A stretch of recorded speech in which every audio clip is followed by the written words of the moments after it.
বাংলাদেশ শ্রীলঙ্কা প্রথম টেস্ট এমন হতে পারত ১৫০ রানে অল আউট হয়ে যেত শ্রীলঙ্কা। তবে দুই ব্যাটারের সেঞ্চুরিতে বর্তমানে লিডিং পজিশনে লঙ্কানরা। কি দারুণ শুরুটাই না হয়েছিল। নাহিদ রানার গতি, খালেদের সুইংয়ে পরাস্ত লঙ্কান ব্যাটাররা। ৫৭ রানেই নেই তাদের ৫ উইকেট। সেখান থেকে দুই ব্যাটার যোগ করেন ২০২ রান। মাহমুদুল হাসান জয় এখানে আক্ষেপ করতেই পারেন, কারণ শরীফুল ইসলামের বলে তিনি ছেড়েছেন স্লিপে ক্যাচ।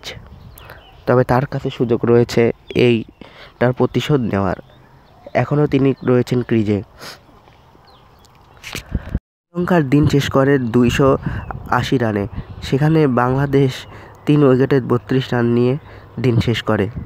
শ্রীলঙ্কা টেস্ট জিততে হলে বাংলাদেশের ব্যাটারদের নিতে হবে দায়িত্ব। লিটন, মাহমুদুল হাসান জয়, মেহেদী হাসান মিরাজের উপরেই থাকবে বড় বেশি দায়িত্ব। এই ম্যাচ জিততে পারলে সিরিজে এগিয়ে থাকবে বাংলাদেশ। তাছাড়া টেস্ট চ্যাম্পিয়নশিপেও পাবে আলাদা সুযোগ সুবিধা। হাসিব মাহমুদ, আপন, বিডি ক্রিক ইনফো ভিডিওস।